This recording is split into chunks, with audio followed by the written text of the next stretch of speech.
আমার জীবনে সমস্যার তো আর শেষ নেই। বিরাট দুর্ঘটনা, আরো বেশি মানুষের কুনজরে আমার জীবনটা আরো বেশি উঠছে। সত্যি আগেকার দিনে মানুষ বলতো যে কুনজর এমন একটা অভিশাপের মতন যে মানুষের কুনজরে মানুষের ভালো মানুষেরই জীবন বিষিয়ে উঠতে পারে। তো এতটাও যে সত্য সেটা আমার জানা ছিল না, কিন্তু এই কলিযুগে দাঁড়িয়ে আমি বিশ্বাস করতে বাধ্য হচ্ছি আমার জীবন দিয়ে। তোমরা জানোই যে আমার বাড়িতে দুটো অসুস্থ পেশেন্ট। আমার মাকে পেশেন্ট বললেও আমার মনে কোনো একটা জায়গায় খচখচ হয়, কারণ আমার মা সত্যি কথা বলতে শারীরিকভাবে যে অসুস্থ যেটাকে বলে সব রকম আছে। একটা মানুষের যত রকমের রাজকীয় রোগ থাকা উচিত সেই সব কটা রোগ আমার মায়ের শরীরে বাসা বেঁধে রয়েছে। তো সেই মানুষটা কিন্তু একদমই কমজোর নয়, বা বলতে পারো কোনো সহজে কোনো ধাক্কায় ভেঙে পড়ার মানুষ নয়। এত রোগ নিয়েও সারা সংসারের দায়িত্ব, চিন্তা, সব কিছু তার মধ্যে আমরা তো আছি। আমি বাইরের কাজ করে আসলেও সংসারের দায়িত্ব কিন্তু মানে চিন্তা হিসেবে আজ হয়তো আমি বাইরে থেকে ইনকাম করে কিছু টাকা আমার মায়ের হাতে তুলে দিই, কিন্তু সেই টাকা দিয়ে যে কিভাবে সংসারটাকে চালনা করতে হবে, আজ একটা কোথাও ভেঙে চুরে গেলে সেখানটা কিভাবে সারাতে হবে, বা রান্নাঘরের নুনটা শেষ হয়ে গেছে কবে যে হলুদটা আনতে হবে, সব কিছু কিন্তু A to Z মাথায় রাখা। কোথায় কারেন্টের বিল দিতে হবে এই মাসে, কোথায় ওইদিকে এই টাকাটা এঁকে দিতে হবে, সব কিছু সব দিক দিয়ে সেই একটি মাথার ওপরে, যাকে আমি অসুস্থ পেশেন্ট বলছি, সেই মানুষটার মাথার ওপরে আমি কিন্তু এখনো সেই রকম পুরো সংসারের দায়িত্ব নিয়ে উঠতে পারিনি। তার মধ্যে তোমরা জানো যে আমার বাবা মানসিক ভারসাম্যহীন, কিন্তু মানসিক ভারসাম্যহীন হলেও আমি তোমাদের সামনে পুরোটা ডিটেলসেই বলছি। তোমরা এতদিন আমার ভিডিও দেখো, বুঝতে পারো অবশ্যই। কেউ কেউ, সবাই তো, অনেকে ধরো না বোঝারই কথা, দেখে কতটা বুঝবে, কিন্তু যাদের বাড়িতে এরকম ধরনের পেশেন্ট আছে তারা কিন্তু দেখে বুঝতেই পারবে। আমার বাবাকে কিন্তু আর 5টা মানসিক ভারসাম্যহীনের সঙ্গে তুলনা করলে চলবে না, কারণ আমি কিন্তু আমার বাবাকে পুরো সকাল থেকে রাত পর্যন্ত আমার বাবাকে পুরো সবসময় আমার বাবার সঙ্গে থাকি, তো আমি বুঝতে পারি কিছু কিছু হয়তো ক্ষেত্রে কিছু কিছু গন্ডগোল আছে, ঠিকই কথা, কিন্তু সে কিন্তু এখনো স্বাভাবিক। আমাদের সবাইকে চিনতে পারা, আমাদের আত্মীয় স্বজনকে চিনতে পারা, তার পুরনো কথা, মানে তার আমার মায়ের সঙ্গে যখন তার যোগাযোগ হয়েছে, বা আমার জন্মের সময়, বা খুঁটিনাটি যা কিছু বিষয়, কার সঙ্গে কি ঝগড়া হয়েছে, কার সঙ্গে কি অশান্তি হয়েছে, কার সঙ্গে ভালো সম্পর্ক, সব কিছু কিন্তু তার A to Z মনে আছে। তাহলে মানসিক ভারসাম্যহীন হলে তার কিন্তু পুরোটা আগের কথা ভুলে যাওয়ার কথা। সে কিন্তু সেরকম কিছু ভুলে যাওয়ার ব্যাপারটা তার মধ্যে নেই। এক কথায় অনেকে তোমরা যারা দেখবে তারা হয়তো ভাববে ওরা হয়তো ইচ্ছা করে এগুলো ঘটাচ্ছে, ইচ্ছা করে করছে, কিন্তু না, আমি যেহেতু সবসময় থাকি, দেখি কোনো একটা জায়গায় ওনার গন্ডগোল আছে, ঠিক আছে, সেটা একরকম, তাকে ওষুধ খাওয়ানো চলছে। আমরা দেখেছো পিজিতে দেখিয়েছি, তারপর আরজি করে দেখিয়েছি, লাস্ট এবার যখন এই আরজি করে একটা ঝামেলা হয়েছে, তোমরা সবাই জানো, সারা পৃথিবীর লোকই জানে, তারপর থেকে আমি কিন্তু মানে তার সেই সময় থেকে আর কি আর রাজ্যে করে নিয়ে যাওয়া হয়নি। আমি প্রাইভেটে একটা ভালো ডাক্তার খোঁজ পেয়েছি, যে আরও অনেকে দেখায় যারা এরকম, যাদের বাড়িতে এরকম রয়েছে। আমাকে একজন সাজেস্ট করেছিল যে এই ডাক্তারকে দেখানোর জন্য। তার ডাক্তারের সঙ্গে কথা বললে বেশ ভালো লাগলো।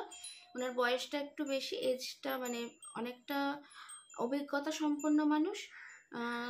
মনে হলো যে না, ওনার চিকিৎসায় হয়তো ঠিকঠাক থাকবে। তো বাবার সব কিছু ডিটেলস ওনাকে জানানো হলো, উনি কি ওষুধ খাচ্ছিলেন না খাচ্ছিলেন, কত বছর ধরে খাচ্ছিলেন, হঠাৎ কেন হলো, এসব সব কিছু শোনার পর উনি বললো যে ঠিক আছে, আমি এই ওষুধটা দিচ্ছি, তো তোমরা খাওয়াতে থাকো, আর মাঝে মাঝে এসে দেখিয়ে যাবে। তা আমরা সেরকমভাবে ওনাকে রিপোর্ট বলি, যেরকম যা হয় না হয় খুঁটিনাটি সব কিছু।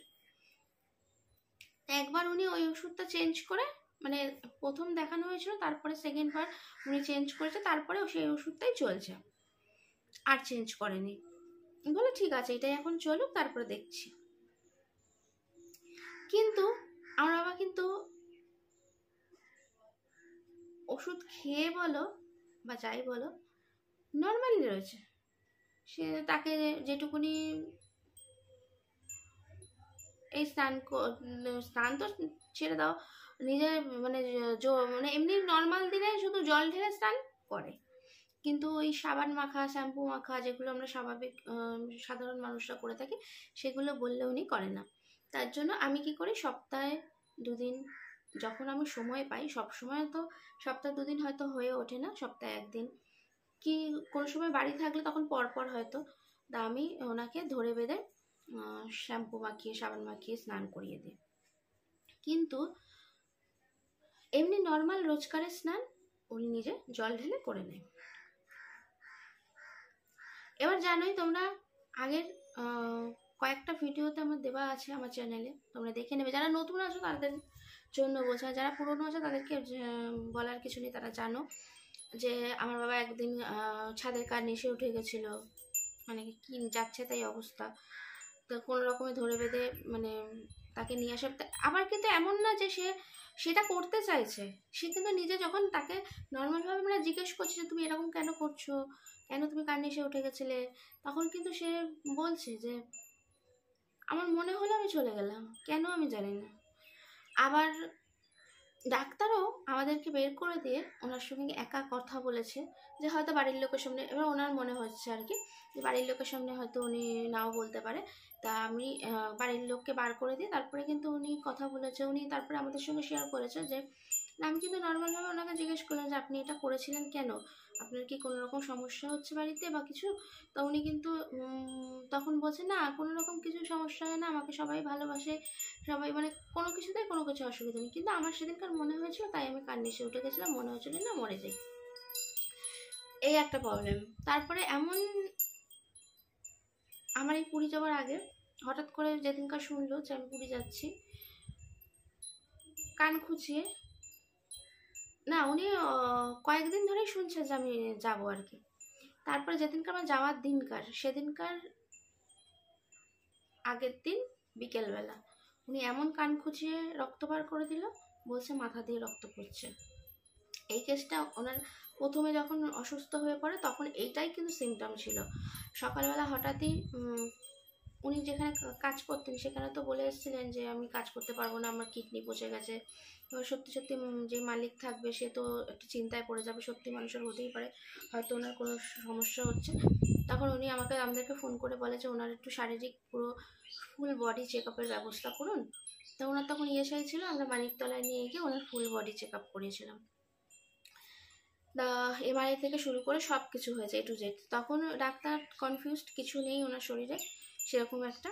তারপরে একদিনকার সকালবেলা মা রান্না করছে, উনি কান খুঁচিয়ে রক্ত বার করে দিয়ে বলছে আমার ক্লিপ দিয়ে। এবার আমাদের কিন্তু বলেনি যে ক্লিপ দিয়ে কান খুঁচিয়েছি। উনি তারপরে আমাকে যথারীতি মা ভয় পেয়ে গেছে, উঠে আমাকে ডেকেছে, আমি শুয়েছিলাম, ঘুমাচ্ছিলাম। উঠে বলে যে বাবার মাথা দিয়ে এরকম রক্ত বেরোচ্ছে। আমার মাথা দিয়ে রক্ত বেরোনো এরকম সম্ভব না, হঠাৎ করে এরকম রক্ত বেরোচ্ছে তাহলে গল গল করে পড়বে, সেও না, কান বেয়ে এরকম পড়ছে আর কি। আমি সঙ্গে সঙ্গে কোথাও খুঁচিয়েছো, কিচ্ছুতেই বললো না, হ্যাঁ খুঁচিয়েছি। ডাক্তারখানা ওরকম মানিকতলায় নিয়ে গেলাম, সেখানে ডাক্তার দেখেই বলছে যে আপনি কিছু দিয়ে খুঁচিয়েছেন। তখন বলছে আমি ক্লিপ দিয়ে খুঁচিয়েছি, আমাদের কিন্তু বলেনি খুঁচিয়েছিলাম। এবার ডাক্তার বলছে কেন খুঁচিয়েছেন? না এমনি, মানে এই রকম ধরনের আর কি। তারপরে একবার হলো নিজের ওষুধ সব খেয়ে নিল, মানে ঘুমের ওষুধ, যা যা নিজের ওষুধ, মানে ডাক্তার যেগুলো দিয়েছিল আর জিকর থেকে দিয়েছিল সেই ওষুধ খেয়ে নিল। তারপরে যথারীতি আমি ছিলাম না বাড়িতে, আমি কাজে ছিলাম, সেখানে ফোন করেছে মা। সেখান থেকে আমি অলরেডি মাকে এখানে বাড়িতে গাড়ি বুক করে দিই, উবের বুক করে দিয়ে মাকে বলি যথারীতি তুমি নিয়ে যাও, আমার যাতে যেটুকুনি সময় লাগে, মানে আমি ওখান থেকে বেরিয়ে যাব সিধে রাস্তায়, কিন্তু তোমাদের এখান থেকে যেতে সময় লাগবে, তুমি এখান থেকে গাড়ি করে, আমি গাড়ি পাঠিয়ে দিচ্ছি, গাড়ি করে যাও, আমি যাচ্ছি। তারপরে তো সঙ্গে সঙ্গে গিয়ে ওখানে মানে সেই ডাক্তারের হাতে পায়ে ধরে বলতে পারেন, কারণ ভর্তি নিচ্ছিল না কিছু মতেই, কারণ তখন ওদের ওখানে বেড ছিল না। আমরা বলেছি নিচে রাখুন, তাও ভালো, আমরা প্লাস্টিক পেতে রাখবো, কিন্তু আপনারা দয়া করে চিকিৎসা শুরু করুন। সঙ্গে সঙ্গে ওরা বললো যে এখানের ওষুধের ভরসা করলে আপনাদের অসুবিধা, তো ওনার তো কিছু বলতে চাচ্ছে না, আপনারা বাইরে থেকে ওষুধ কিনে দেন। হ্যাঁ ঠিক আছে, বাইরে থেকে ওষুধ অনেক টাকা দাম নিয়েছে, তাই আমরা কিনে দিয়েছি, যথারীতি আমরা পয়সার কোনো চিন্তা করিনি। দেখো এত কষ্ট করে ইনকাম করি, এত দুটো পয়সা রাখার চেষ্টা করি, যাই হোক তখন কিছু হলে মানুষের তখন তো সেই চিন্তা করলে হয় না। তখন যথারীতি মানে যা সম্ভব হয়েছে সেই ওষুধ দামের চিন্তা করিনি, তখন এনে দিয়েছি। এনে দিয়ে যথারীতি দেখেছে যে আমাদের এরকম অবস্থা, ডাক্তারেরও মনে হয়েছে আমাদের সঙ্গে কথা বলে, ডাক্তার কী করলো, অন্য আরও অনেক এমন পেশেন্ট ছিল তাদেরকে, মানে অত পেশেন্টকে তো শিশুতে রাখা সম্ভব না, ওনাকে এমার্জেন্সি করে নিয়ে গেল ডাক্তার। ডাক্তারও খুব ভালো পেয়েছিলেন, মানে ওনার কপালও খুব ভালো যে চিকিৎসার জন্য উনি খুব ভালো ভালো ডাক্তার পান। আমাদেরও কপাল ভালো যে আমরাও সেই মানে কি বলবো অনেক সুযোগগুলো পাই, নাহলে হয়তো ওনাকে বাঁচিয়ে এরকমভাবে ফিরিয়ে আনতে পারি না। তা সেই মুহূর্তে ওনাকে শিশুতে ব্যবস্থা করে দেওয়া হয় পুরো মেশিন টেশিন দিয়ে, যে ওনার তো ওখানে নিচে পড়ে থাকলে আমরা কিছু বুঝতে পারছি না, ওনার হার্ট কেমন চলছে না চলছে, ওনার অক্সিজেনের প্রয়োজন হলে আমরা শিশুতে দিতে, আপনারা কি রাজি, আপনারা বনসই করে দিন, আমরা তাতেই রাজি। শিশুতে গিয়েও আমাদের মন মানে না, কারণ ওখানে নিজেদের লোককে খুব কম ঢুকতে দেওয়া হয়। নিজেদের লোক হলেও সারা 24 ঘন্টা বাইরে শিশুর বাইরে থাকবে, কিন্তু ভেতরে খুব একটা অ্যালাউ করে না। কিন্তু আমরা বলতে পারো 8 ঘন্টা বাদে বাদে গিয়ে আমরা আমি দেখে এসেছি আর কি, মানে ওখানে হাসপাতালের লোকরাও বুঝতে পারছে যে আমরা কতটা পেশেন্টকে কেয়ার করি, যে বাড়িতে এতটা চিন্তায় আমরা রয়েছি যে কি বলবো। তো ওরা মাঝখান থেকে যারা মানে ওখানে ছিল আর কি নার্স আয়া, তারা বলছে না না আমরা দেখছি, তোমরা যাও।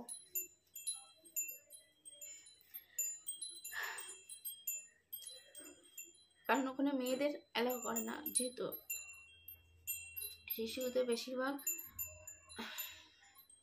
পুরুষ পেশেন্টই বেশি। এত কিছু করার পর আজকে যখন বাড়ি ফিরেছি, যথাসম্ভব আমরা সাবধানে রাখার চেষ্টা করি। বাবার কথা বলছি, আমি যথারীতি কাছ থেকে দুপুরবেলা ফিরেছি, মা বলল সকাল থেকে আজকে ব্যাগরাবাই ধরেছে, চান করেনি, কিছু করেনি, দাঁড়িয়ে রয়েছে। শটাং উনি দাঁড়িয়ে থাকবে, কিন্তু বসবেও না, কিছু করে চেপে ধরে বসিয়ে দিল, তিরিং করে উঠে যাবে, দাঁড়িয়ে রয়েছে একভাবে। তারপরে আমি এসে জিজ্ঞেস করলাম কেন তুমি স্নান করনি, মানে একটা কথা তো 10 বার বললে তারপরে একবার উত্তর দেয়, আমার ইচ্ছা করছে না স্নান করতে, স্নান করবো না। এবার আমি তখন রাগ করে বলেছি যে তাহলে আজকে খেতে দেওয়ারও দরকার নেই, আর বাড়িতে থাকতে দেওয়ার দরকার নেই, কারণ 8-5টা মানুষ যারা রাস্তায় থাকে তাদের স্নান করে না, তাদের ঠিক আছে, তা তুমি ওরকম রাস্তায় থাকো, স্নান করতে হবে না। বাড়িতে থাকছো, তুমি আমাদের সঙ্গে থাকছো, বিছানার মধ্যে থাকছো, তোমাকে স্নান করতেই হবে, নোংরা গায়ে গন্ধ নিয়ে এরকম থাকলে হবে বলো তো, এটা খারাপ কিছু কথা? ওরকম সিঁড়ির ওখানটা উনি এই ওপর সিঁড়ির সামনেটাই দাঁড়িয়েছিল, আমি কি করেছি নিচটা দাঁড় করে দিয়ে এসেছি যে তুমি এখানেই দাঁড়িয়ে থাকো, তোমাকে স্নানও করতে হবে না, কিচ্ছু করতে হবে না বলে আমি বাইরের জামা কাপড়টা শুধু ছেড়েছি। অমনি মানে ছেড়ে নাইটিটা পরেছি। আমার জানোই আমার অ্যাক্সিডেন্ট হয়েছে, আমার প্রচণ্ড পায়ে মানে ব্যথা আছে, সেই নিয়ে আমি কাজ করছি, কারণ বুঝতেই পারছো সংসারে চালাতে গেলে করতেই হবে। নিচ থেকে আমাদের যে ভাড়া থাকে যে বৌদি, সে দিদিভাই করে চিল্লাচ্ছে। আমি বললাম কী হয়েছে গো? বলছে এখানে মিশমশাই দাঁড়িয়েছিল, দেখো নেই। ওই নাইটি পরে গামছা পরে আমি ছুটেছি এইদিকে, মা একদিকে আমি একদিকে। মায়ের জানোই হাতে অপারেশন আছে, মায়েরও শরীর ভালো না। মা কোনোদিন নাইটি পরে মা কোথাও যায় না। আর জানি তো উনি একটা শুধু বারমুন্দা পরা রয়েছে, উনি মানসিক ভারসাম্যহীন হলেও উনি যদি বাইরে একটু জলও আনতে যায়, উনি কিন্তু ফুল প্যান্ট না পরে, জামা না পরে উনি যায় না। ওনাকে যদি ভালো জামা কাপড় না দেওয়া হয়, উনি এমনি এই বারমুন্দা গেঞ্জি পরেও উনি যাবেন না। করার অভ্যাস ওটা। আজকে উনি একটা শুধু বারমুন্দা ঘরে পরে রয়েছে, গেঞ্জি তো উনি পরে না। আমি সবসময় বলি দেখোই ওনার এত প্রচণ্ড গরম লাগে, উনি পরে না, ঠিক আছে। সেই ওই একটা পায়ে চামড়ার চটি পরে আর ওই একটা বারমুন্দা পরে চলে গেছে উনি বেরিয়ে। এবার আমি এই পা নিয়ে পারি। এবার মাকে আমি বলেছি এদিক দিয়ে তুমি যাও, আমি এদিক দিয়ে যাচ্ছি বলে আমি এই গলি দিয়ে দৌড়ে গিয়ে দূরে একটুখানি দেখতে পেলাম, মানে ওরা বারমুন্দাটা মানে কালারটা আর কি মনে হলো। উর্ধ্বশ্বাসে আমি দৌড়েছি। এখন এই দুপুরের সময় রাস্তায় কোনো লোক নেই, কাকে বলবো আমি যে একটু ধরো, সারা রাস্তা ফাঁকা। আমি কোনো রকম মানে আমি যেখানে পেন কিলার খেয়েও উঁচু নিচুতে পা ফেলতে পারছি না, এত ব্যথা আছে, সেখানে আমি পড়ি কি মরি করে দৌড়েছি। কোনো রকমে গিয়ে পেছন থেকে গিয়ে ওর হাতটা চেপে ধরেছে। কোথায় যাচ্ছ তুমি? না আমি চান করবো না। তাই জন্য তুমি কি করবে তাহলে? আমি চলে যাব। কোথায় চলে যাবে? এমনি যাচ্ছে। আমি বললাম কোথায় চলে যাচ্ছ তুমি? দেশে যাচ্ছ? মানে ওনার বাড়ি যেহেতু দেশে, দেশে যাচ্ছ? না। কোথায় যাচ্ছ? ওই দিকে যাচ্ছি। আমি তুমি তো রাস্তা চেনো না, বলো তাহলে তুমি যাচ্ছ কি করে? কোনো কথা নেই, কিছু নেই, ফ্যাল ফ্যাল করে তাকিয়ে রয়েছে। আমি হাত ধরে টেনে নিয়ে বাড়িতে এসেছি। এবার মা গেছে ওই দিকে খুঁজতে, আবার আমার সেই টেনশন, মা আবার একা গেছে দৌড়ে। আমার বাবাকে কোনো রকমে বাড়ির ভেতরে এখানে ঢুকিয়ে নিচের বৌদিকে বলে যে তুমি একটু দাঁড়াও ওনার সামনে, মাকে আমি দেখে আসি। সেই মাকে আমার খুঁজতে গেছি, মা পুরো একদম সেই মেন রাস্তায় চলে গেছে। আবার সেই মাকে খুঁজে নিয়ে আসি। পায়ে প্রচণ্ড মানে এত দৌড়েছি, অসহ্য যন্ত্রণা করছে এখন, জানো তো। তাই এই মধ্যে কথা এরকম যে বাবা যদি এরকম কাণ্ড ঘটাতে থাকে, আমি সন্তান হয়ে একটা কথাই আজকে সবার সামনে, হয়তো সারা পৃথিবীর লোক তোমরা দেখছো, সবার সামনেই বলছি, যাদের বাড়িতে এরকম পেশেন্ট আছে তারা একটু আমাকে জানিও যে কিভাবে এরকম পেশেন্টকে দেখা যায়, যাদের টেন্ডেন্সি এরকম বাইরে বেরিয়ে যাওয়া, চলে যাওয়া, এইসব টেন্ডেন্সি আছে, মরে যাওয়া, এই জিনিসটা ওনাদের মধ্যে আছে। কিন্তু জিজ্ঞেস করলে, যখন আমি জিজ্ঞেস করছি তুমি কেন যাচ্ছিলে, কোথাও তুমি চলে যেতে বা তুমি কি মরে যেতে, এরকম কিছু মনে হচ্ছে তোমার? বলে না, আমার ইচ্ছা করছিল, আমি চান করবো না, আমি চলে যাব। মানে ওনার কাছে চানটা এতই বড় বিরাট ব্যাপার যে চলে গেলেও উনি চলে যাবে, রাস্তায় হারিয়ে যাবে তাও ভালো।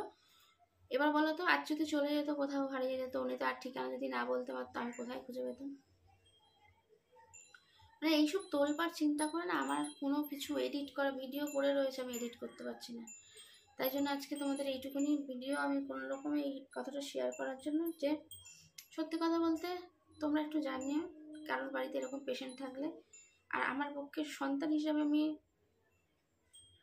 আমি বলছি, আমি হয়তো আর অন্যরকম ডিসিশন নিতে হবে। আমি হয়তো বাড়িতে এরকমভাবে আর রাখতে পারবো না, কারণ আমি আজ বাড়ি ছিলাম বলে, আজ বাড়িতে আমি দুপুরবেলা এসেছিলাম, মানে ফিরেছিলাম বলে। আর যদি আমি অনেক সময় সন্ধেবেলাও ফিরি, তখন আমি কি করতাম, মা একা কী করতো, এমনি মায়ের অসুস্থ থাকে সবসময়। তারপরে সারা বাড়ির মোছা ধোয়া, রান্না করা, সব কিছু কাজ, জামাকাপড় মেলা তোলা, সব কিছু, জানলা দরজা, বৃষ্টি এলেও উনি বন্ধ করে না, মাই দেখে শুনে বন্ধ করা থেকে শুরু করে সব কিছু। এরকমভাবে এরকম পেশেন্টকে বাড়িতে রাখা আমার মনে হচ্ছে সম্ভব নয়। অন্যরকম ডিসিশন নিতে বাধ্য হব।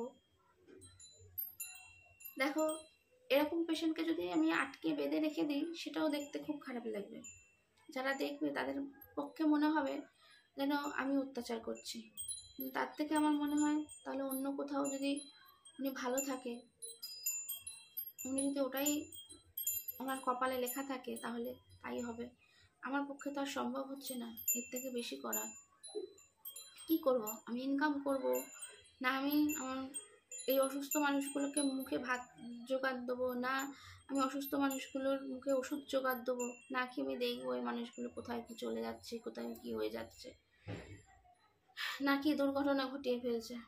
এরকমভাবে সবসময় আর করা সম্ভব হচ্ছে না আমার পক্ষে। বললাম তো অসহ্য পায় যন্ত্রণা। তারপরে আমি নিয়ে এসে বাড়িতে এসে মা খাবার বাড়লো, এসে নিজে নিজেই বসে গেল, আমরা ডাকিও নি কিন্তু কিছু না, উনি এসে বসে গেল। তাহলে কেমন মাথায় কাজ করছে এবার বোঝো। খেয়ে নিল। তারপরে আমি স্নান করার আগে, আমি স্নান করতে পারিনি, ওই দৌড়ে গেছিলাম। তারপরে এসে তাও আমি বলছি খাওয়া দাওয়া হয়ে গেছে, এবার স্নান করো, বলছে আমি করব না। মানে স্নানটা ওনার কাছে মনে হচ্ছে কি বলবো, অত্যাচারের মতন। স্নান উনি করবে না। আমি জোর করে ধরে নিয়ে গিয়ে স্নান করালাম বাথরুমের মধ্যে।